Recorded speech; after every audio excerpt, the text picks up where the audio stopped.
എല്ലാവർക്കും സ്വാഗതം. ഈ റിവ്യൂ ഇഷ്ടപ്പെടുവാണെങ്കിൽ ഒന്ന് ലൈക്ക് ചെയ്തും സബ്സ്ക്രൈബ് ചെയ്തും സപ്പോർട്ട് ചെയ്യണേ. അപ്പോൾ ആകെ ടെൻഷനോടെ നയനയും ദേവയാനിയും കൂടി ജയനോടും അജയനോടും ചോദിക്കുന്നുണ്ട്, എന്താണ് സംഭവിച്ചത്, നിങ്ങളുടെ മുഖത്ത് എന്താ ഇത്രയും ടെൻഷൻ എന്നൊക്കെ ചോദിക്കുമ്പം അവർ പറയുന്നുണ്ട് നമുക്ക് ആ ഡീല് കിട്ടിയില്ലാന്ന്.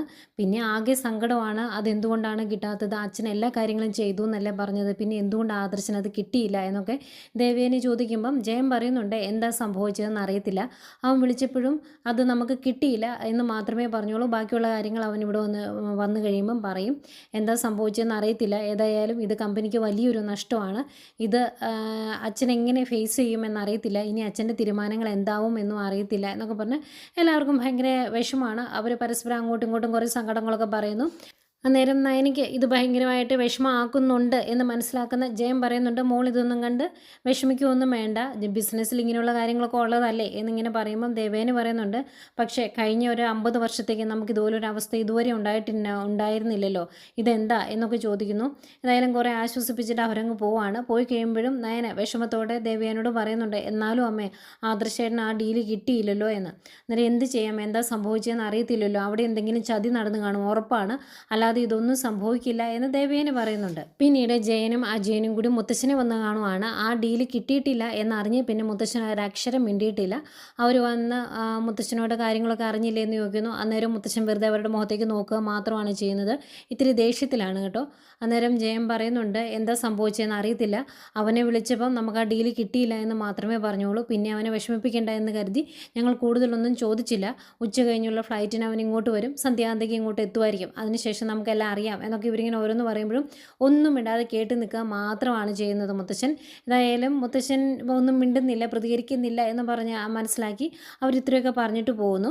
പിന്നെ കാണിക്കുന്ന ആദർശിനെയാണ്. ആദർശ് ഹോട്ടൽ റൂമിൽ ആകെ വിഷമിച്ച് സങ്കടപ്പെട്ട് ഇരിക്കുമ്പം നയനെ വിളിക്കുന്നു. എന്നിട്ട് നയനെ ചോദിക്കും, എന്താ ആദർശേട്ടാ അവിടെ സംഭവിച്ചത്, കാര്യങ്ങളൊക്കെ ഞങ്ങൾ അറിഞ്ഞു, എന്തുകൊണ്ടാണ് നമുക്ക് ആ ഡീല് കിട്ടാത്തത് എന്ന് ചോദിക്കുമ്പം കിട്ടിയില്ല, ബാക്കി കാര്യങ്ങളൊക്കെ ഞാൻ അവിടെ വരുമ്പം പറയാമെന്ന് പറയും.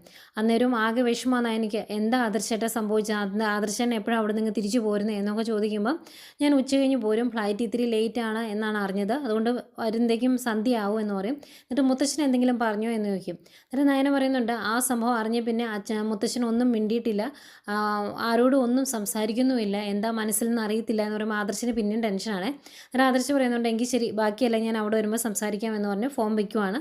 ആകെ വിഷമാണ് അവർക്ക് രണ്ടുപേർക്കും. പിന്നെ നന്ദുവിനെയും അനിയും കാണിക്കുന്നുണ്ട്, രണ്ടുപേരും പരസ്പരം കാണുന്നു.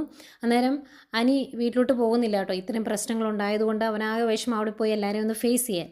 അതുകൊണ്ട് തന്നെ ബിസിനസ് ഡീൽ എന്തോ ഉണ്ട്, ചെന്നൈയിൽ വെച്ച് ഒരു മീറ്റിംഗ് എന്തോ ഉണ്ട്, അപ്പോൾ അങ്ങോട്ടേക്ക് പോകാൻ തുടങ്ങുകയാണ് അനി. അതുകൊണ്ട് വീട്ടിൽ പോയില്ല, വീട്ടിൽ വിളിച്ച് പറഞ്ഞോളൂ ഇങ്ങനെ ഒരു മീറ്റിംഗ് ഉണ്ട്, പോവാണ്, 2 ദിവസം കഴിഞ്ഞ് വരുവുള്ളൂ എന്ന്. ഈ കാര്യങ്ങളൊക്കെ നന്ദുവിനോട് പറയുമ്പം നന്ദു ചോദിക്കുന്നുണ്ടേടാ, ഈ സന്ദർഭത്തിലല്ലേ നീ അവിടെ കാണേണ്ടത്, നിൻ്റെ സാന്നിധ്യം അവിടെയുള്ള എല്ലാവർക്കും ഇത്തിരി മനോബലം കൊടുക്കുന്ന ഒരു കാര്യമല്ലേ, അതുകൊണ്ട് നീ അവിടെ കാണണ്ടേ എന്നൊക്കെ ചോദിക്കുമ്പം അനി പറയുന്നുണ്ട്, അതിന് ഞാൻ ഇവിടുന്ന് ഒളിച്ചോടുന്നൊന്നുമല്ല, ഈ ഒരു മീറ്റിംഗ് നേരത്തെ ഫിക്സ് ചെയ്തിരുന്നതാണ്, ആദർശേട്ടനാണ് എന്നോട് പോകാൻ പറഞ്ഞിരുന്നതും, പിന്നെ ഇനി ബിസിനസ്സിൽ എന്തെങ്കിലും വീഴ്ച വരുത്താൻ സാധിക്കില്ല, അതുകൊണ്ട് എല്ലാ കാര്യങ്ങളും നല്ല രീതിയിൽ തന്നെ ചെയ്യണം, അതുകൊണ്ട് ഇതിന് പോയേ പറ്റുള്ളൂ, ഏതായാലും പോയി കഴിഞ്ഞാൽ ഞാൻ തിരിച്ചു വരുന്നതേക്കും ഇവിടുത്തെ എല്ലാം ഒന്ന് കലങ്ങി തെളിഞ്ഞാൽ മതിയായിരുന്നു, ആദർശൻ്റെ വിഷമം കണ്ടുകൊണ്ട് നിൽക്കാൻ എനിക്ക് സാധിക്കില്ല എന്നൊക്കെ പറയുന്നുണ്ട് കേട്ടോ. അതുപോലെ ആദർശ് പരാജയപ്പെട്ടെടുത്ത് ആ ഡീല് നേടിയത് AN ജ്വല്ലറി ആണ് എന്നൊക്കെ പറയുമ്പം ചെറിയൊരു സംശയം വരുന്നുണ്ട് എനിക്ക്. അനി പറയുന്നുണ്ട്, ഇതിൻ്റെ പിന്നിൽ അബിക്ക് എന്തെങ്കിലും കൈയുണ്ടോ എന്ന് എനിക്ക് സംശയമുണ്ട് എന്ന്. അന്നേരം നന്ദു പറയുന്നുണ്ട്, അവന് ഇതിൻ്റെ അകത്തൊക്കെ കൈയുണ്ട് എന്ന് തെളിഞ്ഞിട്ടുണ്ടെങ്കിൽ ഇനി അവനെ പോലീസ് സ്റ്റേഷനിലേക്കായിരിക്കില്ല കൊണ്ടുപോകുന്നത്, ഏതെങ്കിലും ഒഴിഞ്ഞ സ്ഥലത്ത് കൊണ്ടുപോയി അവനെ ഇടിച്ച് ഞാൻ നീരെടുക്കുമെന്ന് പറയുമ്പം അനി പറയുന്നുണ്ട്, അവനെ അങ്ങ് കൊന്നു കളഞ്ഞാലും കുഴപ്പമൊന്നുമില്ല, അവനും അവൻ്റെ അമ്മയും കൂടിയാണ് ആ കുടുംബത്തിൽ നിന്നുകൊണ്ട് ആ കുടുംബത്തിലുള്ള ഓരോരുത്തരെയും ദ്രോഹിക്കുന്നത് എന്നൊക്കെ അനി പറയുന്നുണ്ട് കേട്ടോ. പിന്നെ പോകാൻ 9 മണിക്കാണ് ഫ്ലൈറ്റ്, പോകാൻ സമയമായി, ഞാൻ പോയിക്കോട്ടെടി എന്ന് ചോദിക്കുന്നു. അന്നേരം ചെന്ന് കഴിയുമ്പോൾ നീ വിളിക്കുമോ എന്ന് ചോദിക്കുന്നുണ്ട് നന്ദു. അന്നേരം അനി പറയും, അതെങ്ങനെയാണ് ഞാൻ വിളിക്കുന്നത്, എനിക്ക് വിളിക്കാനൊക്കെ വിലക്കല്ലേ എന്ന് ചോദിക്കുമ്പോൾ, അതുകൊണ്ട് നീ വിളിക്കുകയല്ലേ എന്ന് ചോദിക്കുമ്പോൾ ഒന്ന് ചിരിച്ചിട്ട് നിൽക്കുവാണ് അനി. അന്നേരം നീ വിളിക്കണ്ട, ഞാൻ അങ്ങോട്ട് വിളിച്ചോളാം എന്ന് പറയും. അന്നേരം അനി പറയുന്നുണ്ട്, ഞാൻ അത്ര ടെൻഷനില്ലാതെ കൂളായ ഒരു യാത്രയ്ക്കല്ല പോകുന്നത്, ഒരുപാട് ബുദ്ധിമുട്ടുകളും സങ്കടവും മനസ്സിലുണ്ടെന്ന് പറയുമ്പം സാരമില്ലടാ എല്ലാം ശരിയാകുമെന്നൊക്കെ പറഞ്ഞ് ആശ്വസിപ്പിക്കുന്നുണ്ട്. പിന്നെ കാണിക്കുന്നത് ദേവയാനിയാണ്. ദേവയാനി പിന്നെയും വിഷമിച്ചിങ്ങനെ ഭക്ഷണമൊക്കെ കഴിക്കാതിരിക്കുവാണ്. അന്നേരം ജയൻ അടുത്ത് വന്നിട്ട് ചോദിക്കുന്നുണ്ട്, നീ ഇങ്ങനെ ഇരുന്നിട്ട് എന്തെങ്കിലും കാര്യമുണ്ടോ, ആ കൊച്ചിനെ ഇങ്ങനെ വിളിച്ചുകൊണ്ട് പോയി എന്തെങ്കിലും ഭക്ഷണം കഴിക്കുക എന്ന് പറയുമ്പം ദേവയാനി പറയുന്നുണ്ട്, ഇതുവരെ എൻ്റെ മകൻ ഇതുപോലെ ഒരു പരാജയം നേരിട്ടിട്ടില്ല. അവനെവിടെ പോയാലും വിജയിച്ചായിരുന്നു തിരിച്ചു വരുന്നത്. ഇന്ന് ഇങ്ങനെ സംഭവിച്ചപ്പോൾ എനിക്ക് സഹിക്കാൻ പറ്റുന്നില്ല എന്നൊക്കെ പറയുമ്പം ജയൻ പറയുന്നുണ്ട്, ഞങ്ങൾക്ക് സഹിക്കാൻ പറ്റുന്നില്ല, ഞങ്ങളെക്കാൾ ഏറെ അത് സഹിക്കാൻ പറ്റാതെ ഇരിക്കുന്നത് അച്ഛനാണ്. അച്ഛൻ ഇനി എങ്ങനെ ഒരു തീരുമാനം എടുക്കും എന്നറിയത്തില്ല. ഏത് തീരുമാനം എടുത്താലും അച്ഛൻ്റെ കൂടെ നിൽക്കണം നമ്മൾ. അതിനെ എതിർത്ത് തോൽപ്പിക്കാനും അല്ലെങ്കിൽ അതിനിടയ്ക്ക് പ്രശ്നങ്ങൾ ഉണ്ടാക്കാനും ഒന്നും നിൽക്കരുത്. അച്ഛൻ എടുക്കുന്ന തീരുമാനത്തിനൊപ്പമായിരിക്കും ഞങ്ങളും എന്നൊക്കെ പറയുന്നുണ്ട്. അന്നേരം ദേവേനി ചോദിക്കുന്നുണ്ട്, അവൻ ഇത്രയും കാലം കമ്പനിയെ നല്ല രീതിയിൽ നോക്കി, ഒന്ന് രണ്ടിടത്ത് അവനൊരു വീഴ്ച പറ്റിയപ്പം സ്വന്തം മകൻ കഴിവില്ലാത്തവനായോ എന്ന് ചോദിക്കുക. അന്നേരം ജയൻ പറയുന്നുണ്ട്, അങ്ങനെയല്ല, അവന് കഴിവുണ്ട് എന്ന് ഞങ്ങൾക്കറിയായിരുന്നു. പക്ഷേ ഇനി അവന് കമ്പനിയെ മുന്നോട്ട് നയിക്കാൻ പറ്റുമോ എന്ന് ഞങ്ങൾക്കറിയില്ല.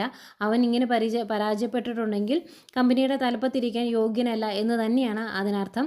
അതുകൊണ്ട് അച്ഛനൊരു തീരുമാനമെടുത്താൽ ഞങ്ങൾ അച്ഛൻ്റെ കൂടിയേ നിൽക്കുള്ളൂ എന്നൊക്കെ പറയുമ്പോഴത്തേക്കും ആകെ വിഷമാണ് ദേവേനിക്ക്. ദേവേനെ ആകെ സങ്കടപ്പെട്ട് നിൽക്കുക. പിന്നെ കാണിക്കുന്നത് ജലജയാണ്. ജലജ അടുക്കളയിൽ പണിയെടുത്തുകൊണ്ടിരിക്കുമ്പം ഒന്ന് സഹായിച്ചേക്കാം എന്നോർത്ത് ജാനകി അങ്ങോട്ട് ചെല്ലുവാണ്. അന്നേരം ജാനകിയോട് ജലജ പറയുന്നുണ്ട്, അയ്യോ നീ ഞങ്ങളെ സഹായിക്കുകയൊന്നും വേണ്ട, എന്നിട്ട് വേണം ഏട്ടത്തി വന്ന് എന്നെ പേടിപ്പിക്കാൻ, അതിൻ്റെ ആവശ്യമില്ല എന്ന് പറയുമ്പോൾ നീയും നിൻ്റെ മോനൊക്കെ എന്നോട്ടാണ് ഏട്ടത്തി ഇങ്ങനെ അനുസരിച്ച് തുടങ്ങിയത്, എനിക്ക് മനസ്സിലാകുന്നില്ല എന്ന് പറയുമ്പം ജലജ പറയുവാണ്, അതെങ്ങനെയാണ് അനുസരിക്കാതിരിക്കുന്നത്, എൻ്റെ മകനിപ്പോൾ ജോലിയൊന്നുമില്ല, അതുപോലെ ഞങ്ങളുടെ ജീവിതം വളരെ പരിതാപകരമാണ് ഈ വീട്ടിൽ. ഇനിയും അനുസരണക്കേട് കാണിച്ചിട്ടുണ്ടെങ്കിൽ ഈ വീട്ടിൽ നിന്ന് നിങ്ങളെല്ലാം ഇറക്കി വിട്ടാൽ എന്ത് ചെയ്യും? അതുകൊണ്ട് അനുസരിച്ചേ പറ്റുള്ളൂ എന്ന് പറയുമ്പം ഇതൊന്നും എനിക്ക് അത്ര വിശ്വാസമാകുന്നില്ല എന്ന് ജാനകി പറയുന്നുണ്ട്. അത് കഴിഞ്ഞ് കുറച്ച് പാത്രമൊക്കെ ഒന്ന് കഴിയേക്കാം എന്നോർത്ത് സഹായിക്കുകയും ചെല്ലുവാണ്. അന്നേരം ജലജ മനസ്സിലോർക്കുവാണ്, ഈ ജാനകിയെ പഴയ ജാനകിയാക്കി തിരിച്ച് ഒന്ന് കൊണ്ടുവരുവാണെങ്കിൽ അത് ഞങ്ങൾക്ക് സഹായമാവുമെന്ന്. എന്നിട്ട് മനസ്സിൽ അങ്ങനെയൊക്കെ ഓർത്തിട്ട് ജാനകിയോട് പറയുവാണ്, ആദർശ അവൻ്റെ കഴിവുകേട് വീണ്ടും തെളിയിച്ചു. ദുബായിൽ ബിസിനസ് മൊത്തത്തിൽ പൊട്ടിയിരിക്കുകയാണ്. ഇപ്പോൾ മുംബൈയിലും അത് തന്നെ സംഭവിച്ചു. ഇനിയും അവനെ ആ തലപ്പത്തിരുത്തുന്നതിൽ വലിയ കാര്യമൊന്നുമില്ല. മിക്കവാറും അച്ഛൻ അവനെ MD സ്ഥാനത്ത് നിന്ന് മാറ്റുമായിരിക്കും. അങ്ങനെ മാറ്റുവാണെങ്കിൽ ആ ചാൻസ് നിൻ്റെ മകനാണ് കിട്ടുന്നത്. ഒരു ഗോൾഡൻ ചാൻസാണ്. അങ്ങനെ ഒരു സന്ദർഭം ഉണ്ടായാൽ നീ അനിയെ MD ആക്കുന്ന കാര്യം സംസാരിക്കണം എന്നൊക്കെ പറയുമ്പം ജാനകി പറയുന്നുണ്ട്, എൻ്റെ ജലജയെ നീ കുടുംബത്തിലുള്ളവരെ അങ്ങോട്ടും ഇങ്ങോട്ടും തല്ലിക്കാനേ നോക്കുള്ളൂ എന്ന് എനിക്കറിയാം, അതുകൊണ്ട് ആ രീതിയിൽ സംസാരിക്കേണ്ട എന്ന് പറയുക. അന്നേരം ജലജ പറയുന്നുണ്ട്, നീ അങ്ങനെ ചിന്തിച്ചാൽ എനിക്ക് കുഴപ്പമൊന്നുമില്ല, ഞാൻ പറഞ്ഞത് കാര്യമാണ്. ഇനിയിപ്പം ആദർശിനെ കമ്പനിയുടെ തലപ്പത്ത് അച്ഛൻ ഇരുത്തുമെന്ന് തോന്നുന്നില്ല. അങ്ങനെ അവനെ മാറ്റുവാണെങ്കിൽ പുറത്തുനിന്ന് ഒരാൾ ആ സ്ഥാനത്ത് കയറി ഇരിക്കരുത്. ആ സ്ഥാനത്ത് പിന്നെ ഇരിക്കേണ്ടത് നിൻ്റെ മകനായിരിക്കണം. ഇതുപോലൊരവസരം നിൻ്റെ മകനെ ഇനി കിട്ടുമെന്ന് തോന്നുന്നില്ല. അതുകൊണ്ട് പറഞ്ഞതേ ഉള്ളൂ. എൻ്റെ മകൻ്റെയും എൻ്റെയൊക്കെ ജീവിതം എന്താണെന്ന് നിനക്കറിയാലോ. അതുകൊണ്ട് നിൻ്റെ മകന് അങ്ങനെ ഒരു ചാൻസ് കിട്ടുമ്പോൾ കളയാതിരുന്നാൽ നിനക്ക് കൊള്ളാം എന്നൊക്കെ പറഞ്ഞ് ഇങ്ങനെ പറയുക. അന്നേരം ജാനകിയുടെ മനസ്സിൽ ചെറിയൊരു ഉദ്ദേശമൊക്കെ ഉണ്ട്. അത് കൊള്ളാലോ, ആ നല്ല ഐഡിയ ആണല്ലോ എന്നൊക്കെ ഓർക്കുന്നുണ്ട്. ഏതായാലും ചെറിയൊരു കാര്യം പറഞ്ഞപ്പോഴത്തേക്കും ജാനകി അപ്പുറത്തേക്ക് ചാടുന്ന ലക്ഷണം കാണുന്നത്. അത്രയൊക്കെ പറഞ്ഞിട്ട് ജാനകി ഇങ്ങനെ ചിന്തിച്ച് നിൽക്കുമ്പോൾ ജലജയ്ക്ക് ഭയങ്കര സന്തോഷം. കുറച്ചൊക്കെ അങ്ങോട്ടങ്ങ് കയറുന്നുണ്ട്, ഇനി കുറച്ചുകൂടി ഒന്ന് പൊലിപ്പിച്ച് കൊടുത്താൽ മതി എന്നൊക്കെ ചിന്തിച്ചിരിക്കുക. ഈ ഓട്ടക്കണ്ണിട്ട് നോക്കുന്നൊക്കെ ഉണ്ട്. ഇതുപോലെ തന്നെ നയനയും മുകളിൽ ഒരു സോഫയിൽ ഇങ്ങനെ വിഷമിച്ചിരിക്കുകയാണ്. ഓരോരുത്തർ ഓരോ സോഫയ്ക്കിടെ ഇങ്ങനെ വിഷമിച്ച് സങ്കടപ്പെട്ടിരിക്കുക. അന്നേരം നയനയുടെ ഇരിപ്പ് കാണുമ്പം അവന്തിക അടുത്തോട്ട് ചെല്ലും. എന്നിട്ട് എന്താ ഏട്ടത്തി ഇവിടെ സംഭവിച്ചേ? എല്ലാവരും ഭയങ്കര വിഷമത്തിലാണല്ലോ, ചോദിച്ചിട്ടൊന്നും പറയുന്നുമില്ല. ആ ഡീല് നമുക്ക് കിട്ടിയില്ലേ, അതുകൊണ്ടാണോ എന്നൊക്കെ ചോദിക്കുമ്പോൾ ഇല്ല മോളെ കിട്ടിയില്ല എന്ന് പറയും. അന്നേരം അയ്യോ ആദർശേട്ടൻ പോയിട്ടും കിട്ടിയില്ലേ, അതെന്താ ഏട്ടത്തി, അവിടെ എന്താ സംഭവിച്ചത് എന്ന് ചോദിക്കുമ്പം നയന പറയും, എന്താ സംഭവിച്ചതെന്ന് അറിയത്തില്ല മോളേ എന്ന്. അന്നേരം അവന്തിക മനസ്സിലോർക്കുക, എന്താ സംഭവിച്ചതെന്ന് എനിക്ക് നന്നായിട്ട് അറിയാടി, നീയൊക്കെ കരയാൻ പോണേ ഉള്ളൂ, നിൻ്റെ ഒന്നും കമ്പനി ഇനി ഉയരാൻ പോകുന്നില്ല, അത് തകർന്നടിഞ്ഞ് നാശിച്ച് നാരായണക്കല്ല് പിടിക്കാൻ തുടങ്ങുക, അത് കാത്തിരുന്നോ എന്നൊക്കെ ഇങ്ങനെ മനസ്സിലോർക്കും. എന്നിട്ട് കഷ്ടമായി പോയി, മുത്തശ്ശനേക്കാൾ കഴിവുള്ള ആളാണ് ആദർശേട്ടൻ എന്ന് ഇവിടുത്തെ മീഡിയാസൊക്കെ വാഴ്ത്തി പാടിയതാണ്, എന്നിട്ടാണ് ആദർശേട്ടൻ ഇങ്ങനൊരു അനുഭവം ഉണ്ടായത്, ആ AM ജ്വല്ലറിക്കല്ലേ ആ ഡീല് കിട്ടിയത്, വളരെ കഷ്ടമായി പോയി എന്നൊക്കെ ഇങ്ങനെ പറയുക.